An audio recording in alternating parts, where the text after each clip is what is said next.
Assalamualaikum warahmatullahi wabarakatuh. Salam sejahtera bagi kita semua. Salam Om Swastiastu, Namo Buddhaya, salam kebajikan. Perkenalkan, nama saya Farida Nuraini. Saya tinggal di Kabupaten Karawang, asal instansi Universitas Buana Perjuangan Karawang, Fakultas Farmasi angkatan 2019. Di sini saya akan memaparkan hasil kajian dari webinar COVID-19 dengan judul materi Efektivitas Pemberian Vaksin COVID-19 di Indonesia dan pengenalan PTB alias Periangan Tanggap Bencana.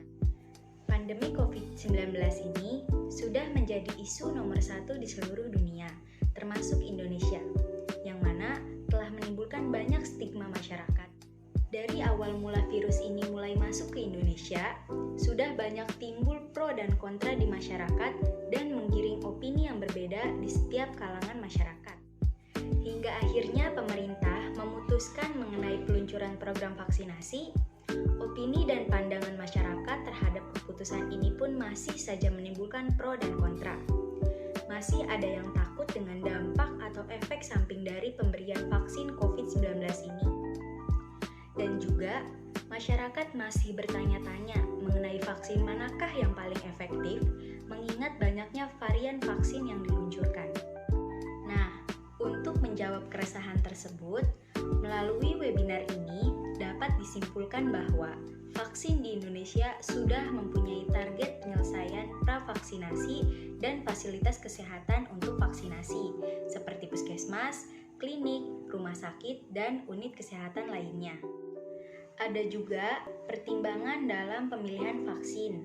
Yang pertama yaitu kecepatan uji klinis fase 3, kemudahan produksi, kemudahan distribusi dan penyimpanan, kemudahan pemakaian, harga murah dan juga halal.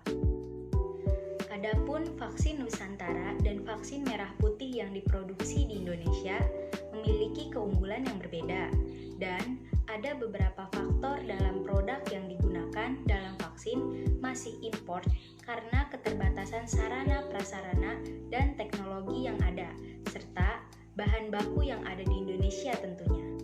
Menanggapi keresahan masyarakat akan efek samping yang terjadi atau dialami oleh beberapa orang yang sudah divaksinasi, tentunya efek samping ini akan berbeda-beda pada setiap individu.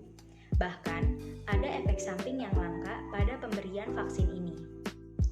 Tujuan diberikannya vaksin sebanyak 2 tahapan ini adalah untuk menambah respon dari sistem imun itu sendiri.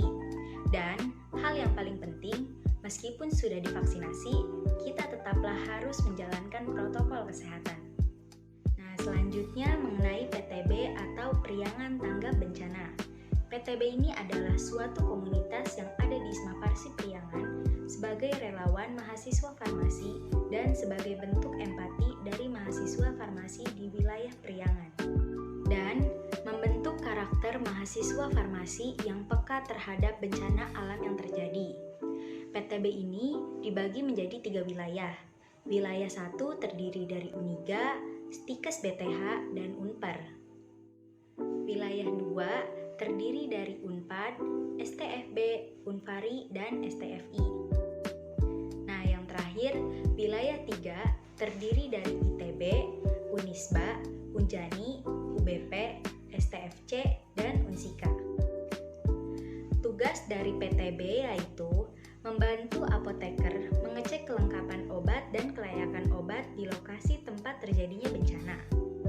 PTB juga membantu mengedukasi pencegahan bencana, penanggulangan bencana, dan hal-hal yang harus dilakukan saat terjadi bencana.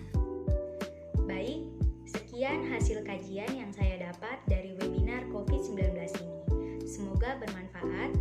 Mohon maaf apabila ada kesalahan.